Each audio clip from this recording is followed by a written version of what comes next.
Boa noite, irmãos. Sejam todos bem-vindos.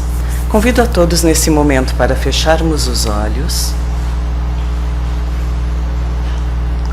elevarmos o nosso pensamento, deixarmos de lado nossas preocupações, tudo aquilo que agita o nosso dia, e vamos serenar os nossos corações para nos conectar ao alto, nos conectar com o amor de nosso Senhor Jesus Cristo e agradecer pela oportunidade de aqui estarmos e agradecermos aos nossos mentores amigos o abraço aconchegante que estamos recebendo neste momento. Que possamos absorver a mensagem que o alto tem para nos passar na noite de hoje. Que possamos aproveitar cada segundo, cada bom fluido que aqui está circulando. Que assim seja.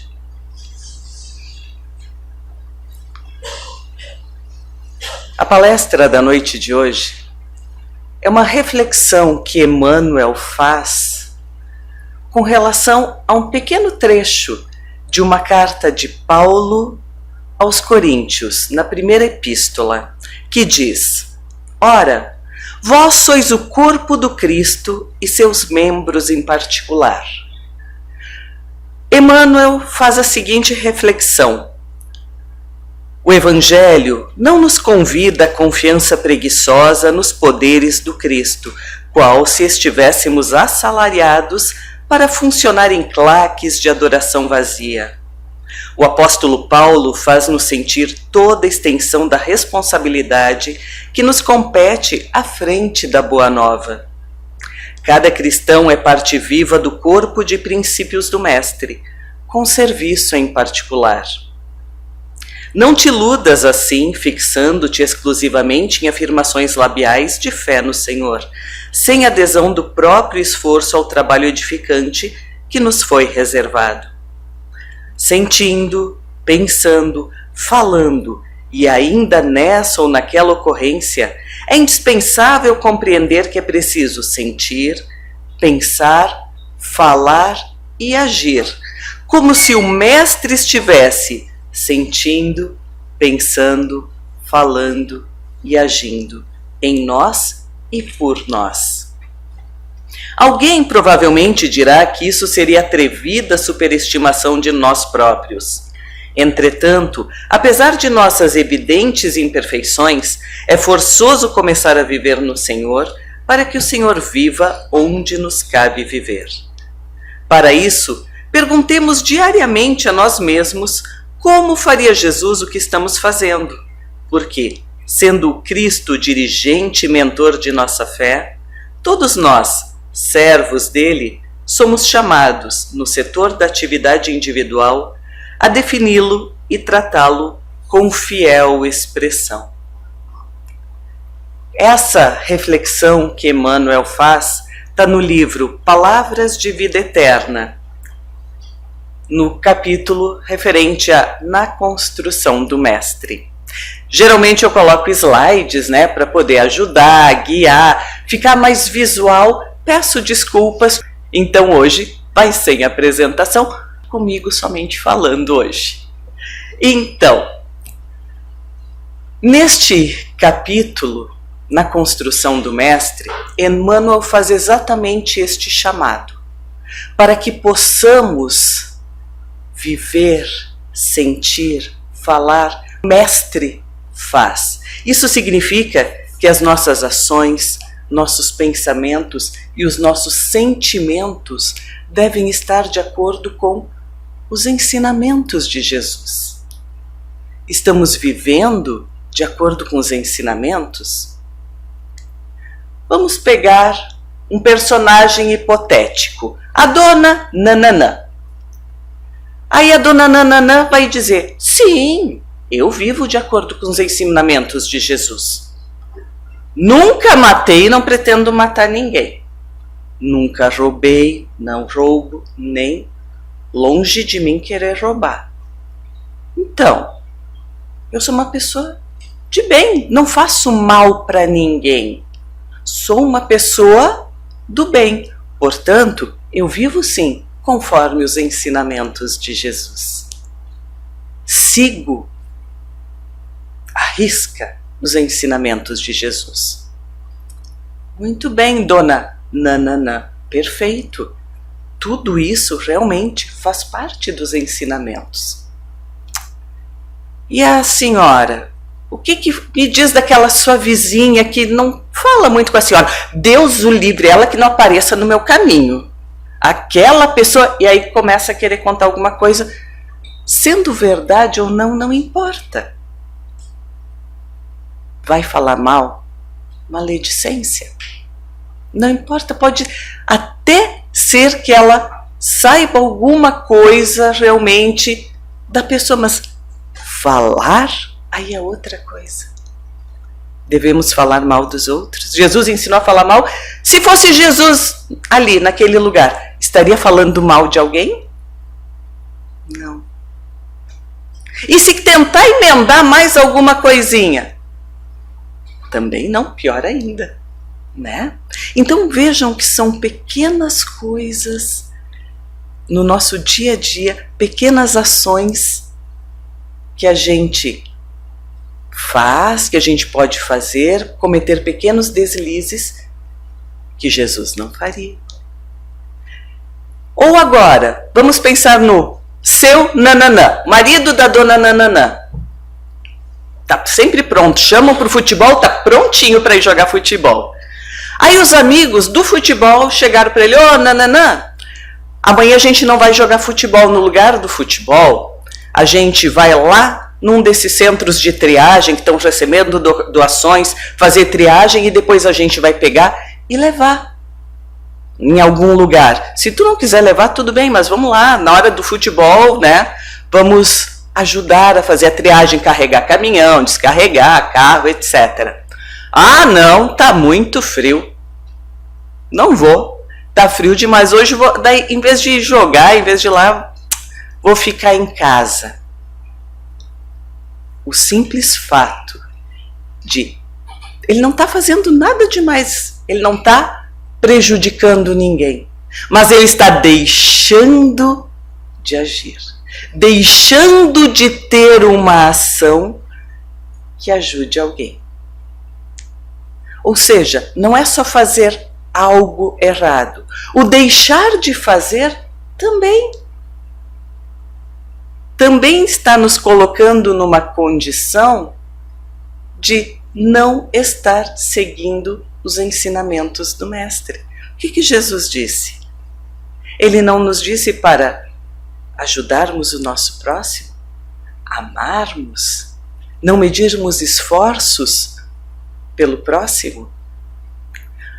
Então, o deixar de fazer, fui nesse extremo dessa ajuda, mas a própria preguiça por si só. Quando deixamos a preguiça nos dominar e ela nos impede de fazer algo bom, já estamos cometendo um pequeno deslize. Precisamos vencer as nossas más tendências diariamente. Diariamente precisamos nos esforçar para vencer todas aquelas nossas más inclinações.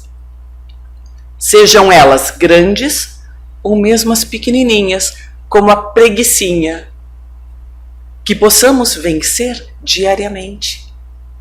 E não é vencer hoje e amanhã, já que ontem eu fiz, beleza, hoje eu não preciso. Não, é um esforço diário. Todos os dias nós precisamos nos esforçar para sermos realmente uma parte viva de Jesus, um membro de Jesus, como diz a passagem que Paulo escreveu na primeira epístola, na primeira carta aos Coríntios. Precisamos, então, ser essa parte viva de Jesus, combater as nossas más tendências, maledicência, preguiça, inveja, raiva, sentimentos que não são bons. Tudo aquilo que não é bom. Mesmo os pensamentos. Eu posso não agir de forma errada. Pode ser que ninguém saiba o que eu estou pensando. Mas os meus pensamentos mais ocultos, Deus sabe. Eu posso não errar nas minhas atitudes, mas posso cometer vários equívocos nos meus pensamentos. Então precisamos também monitorar os nossos pensamentos. Precisamos controlar, sempre que vier um pensamento que não é bom, um pensamento que a gente sabe, a nossa consciência sabe o que é certo e o que é errado. Sempre que tivermos esses pensamentos, pedir: meu anjo da guarda, meu mentor, meu guia, me ajuda. Esse pensamento não é meu. Eu preciso combater esses pensamentos. É fácil? Claro que não. Quem disse que seria? Né? Quem disse que essa nossa jornada seria fácil? Nós não estamos aqui a passeio. A missão é difícil, claro que é. E tem coisas muito mais difíceis. A gente não pode nem se queixar. Ainda mais agora que nós estamos vendo diariamente, seja na TV, no celular, em qualquer lugar, notícias que vêm a todo instante da tragédia que aconteceu aqui pertinho da gente. Tem situações infinitamente piores do que a que nós estamos vivendo, de combater as nossas más tendências. E isso é outra coisa. Se não podemos ajudar de alguma forma, com doações, com o tempo, que possamos pelo menos ajudar com as nossas preces, que possamos ajudar com a nossa vibração positiva, com a nossa energia boa. Tem muita gente precisando disso. Imaginem a tristeza de quem está passando por toda essa desgraça, né?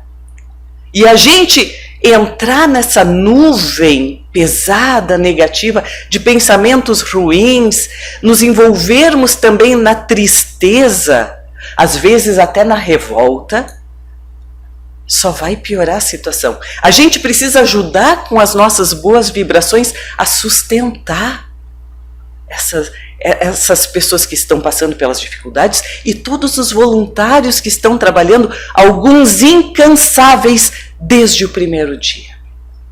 Precisamos colaborar com a nossa energia positiva, as nossas boas vibrações, por meio de orações, por meio de bons pensamentos, para sustentar e para ajudar. Então, quem não puder ajudar com doações, com trabalho, que tem muito trabalho a ser feito, que possamos pelo menos ajudar então a manter a vibração positiva, mandar boas orações, boas vibrações a quem está passando por isso e a quem está trabalhando de forma incansável. E devemos, além de tudo, sermos sempre gratos. Ter gratidão profunda pela nossa vida, gratidão por tudo aquilo que temos e valorizar mesmo as coisas pequenas. Uma cama quentinha. Vi um menino esses dias, uma repórter entrevistou e ela perguntou para ele, depois de ter passado dias sobre o telhado da casa com o pai: quando tudo isso terminar, o que tu quer? Tomar um banho quente. Olhem só a simplicidade do desejo. Um banho quente é uma coisa tão trivial, né? Que a gente valoriza quando não tem. A cama quentinha, a gente está tão acostumado com a nossa cama quentinha, né? Mas há quantas semanas, muita gente que estava acostumada com a cama quentinha também não tem. Então, devemos ser gratos pela nossa cama quente, pelo chuveiro, pela família reunida na hora do jantar, por termos uma casa para voltar depois do trabalho, pelo trabalho que temos para onde ir trabalhar e temos para onde voltar. Que possamos ser todos os dias infinitamente gratos pelas pequenas coisas, pela comida quentinha, pela água potável que sai na nossa torneira. Então vamos ser gratos diariamente. Lembrar de agradecer ao nosso Pai por tudo isso, todos os dias. Agradecer ao acordar, agradecer ao deitar. Enquanto estamos caminhando na rua, agradecer sempre. A gratidão também é algo que Jesus nos ensinou. Então vamos seguir os ensinamentos de Jesus, sendo também sempre gratos.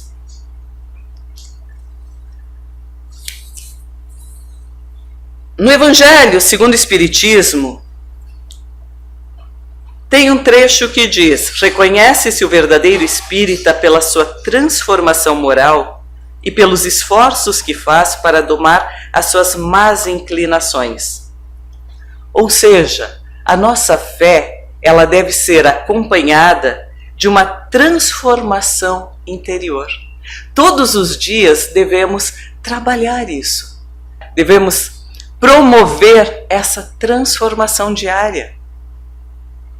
Todos os dias devemos nos esforçar para sermos cada vez melhores, cada vez mais próximos daquilo que Jesus nos ensinou. E Emmanuel também nos alerta no texto que eu li, que é a base da palestra de hoje, nos alerta para a confiança e a fé preguiçosa.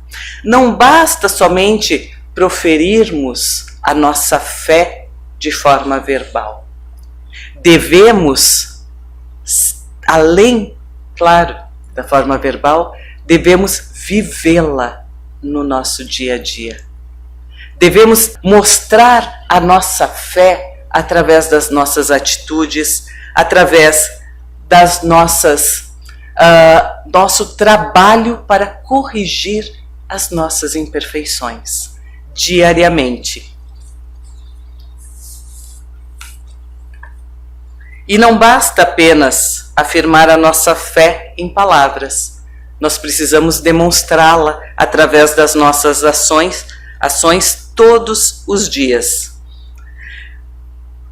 E Kardec afirma: o verdadeiro espírita é aquele que pratica a caridade em todas as suas formas. Isso não inclui somente ajuda material, apoio moral, o consolo, a orientação. São todas formas de poder mostrar, de poder trabalhar a caridade em nós e com relação ao nosso próximo, todos os dias. E nós devemos lembrar que ser cristão é muito mais do que professar a nossa fé, é viver essa fé. Isso é a chave para nos tornarmos membros realmente do corpo de Cristo. A própria palavra, quando nós nos definimos como cristãos, o que estamos querendo dizer com isso? Que somos seguidores do Cristo. Essa é a definição de cristão. Somos seguidores do Cristo. Como seguidores do Cristo, devemos seguir, então, tudo aquilo que Ele nos ensinou. Dentro do Evangelho segundo o Espiritismo, há o trecho referente ao homem de bem, que fala todas as características do homem de bem.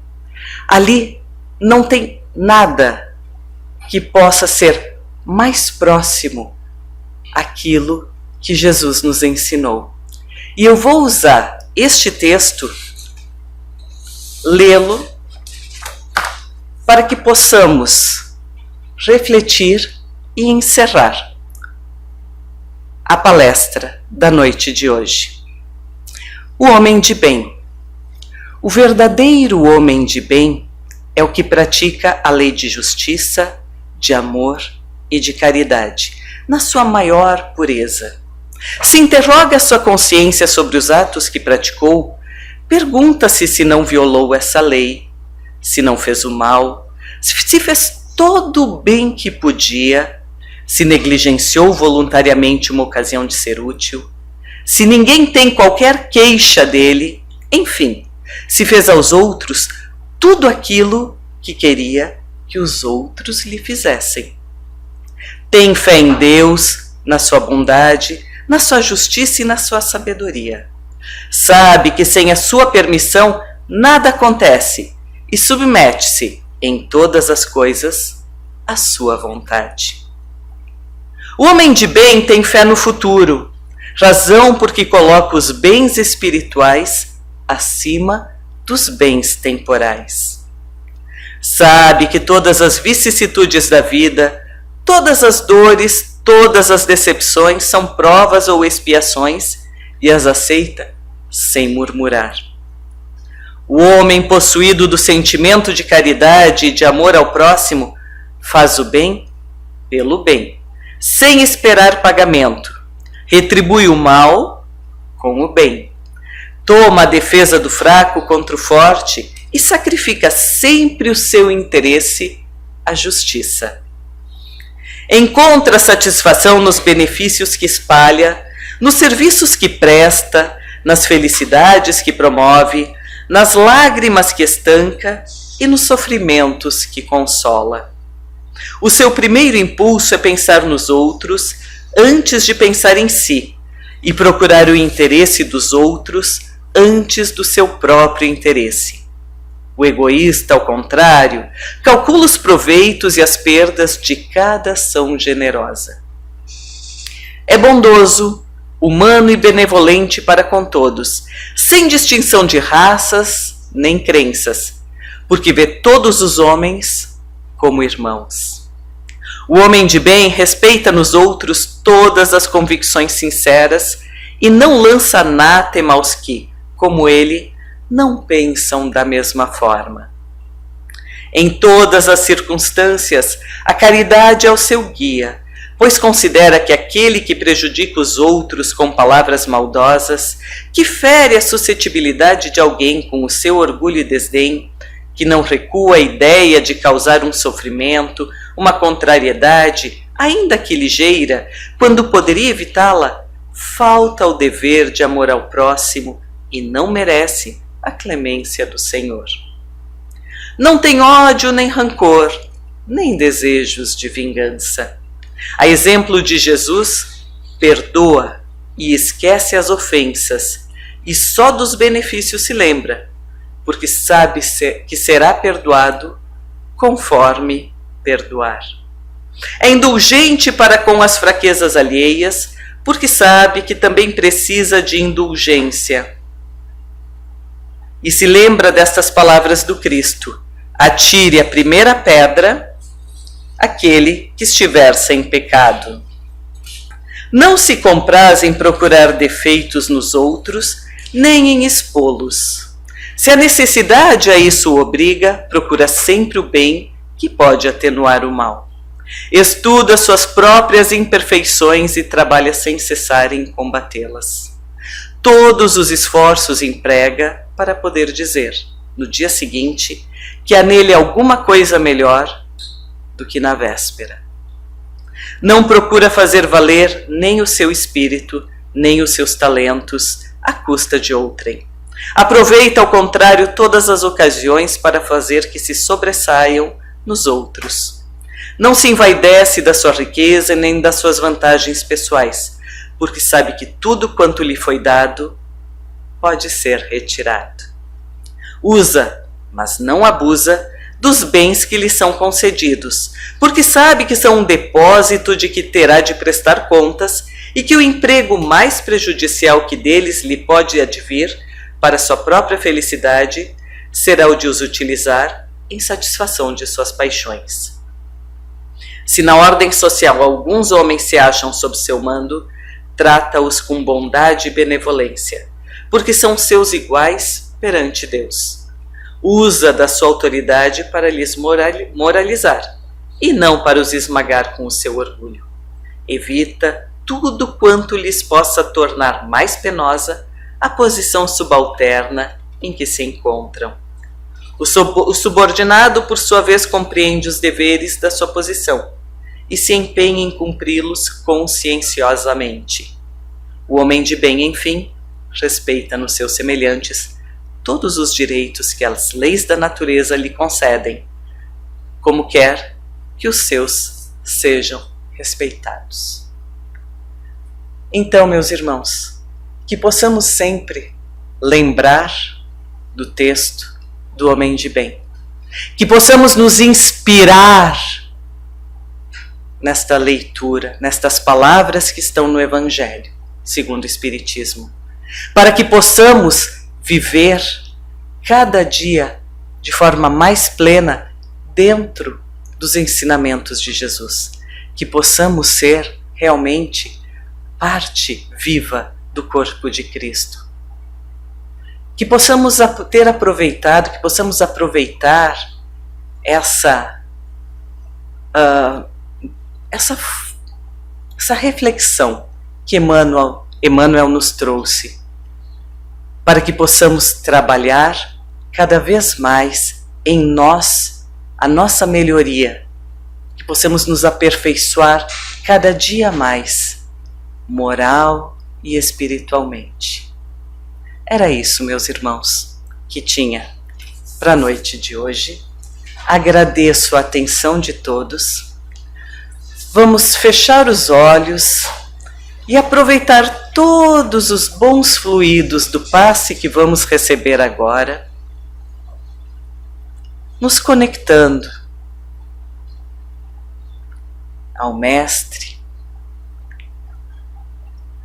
e rogando para que possamos vencer a cada dia as nossas imperfeições, que possamos combater em nós o mal causado por nós mesmos,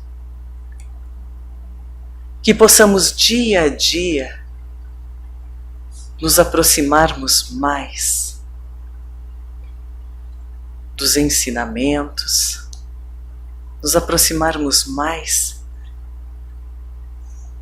daquele homem de bem, daquela mulher de bem, e que possamos, ao final da nossa jornada, olhar para trás com o coração pleno de alegria e dizer: grato, Senhor, te somos, pela oportunidade desta encarnação, onde dia a dia consegui me melhorar. Neste momento, posso partir muito melhor do que aqui cheguei como espírito, que afinal esse é o objetivo da nossa encarnação, que possamos sempre sermos melhores, que possamos subir alguns degraus na nossa evolução espiritual, que possamos sempre ter persistência, força, coragem para vencer os obstáculos e as nossas más inclinações. Que Jesus, em seu divino amor e bondade, derrame sobre nós as suas bênçãos, derramando sobre nós muitas energias boas, que possamos viver com alegria, paz e amor, hoje e sempre. Que assim seja.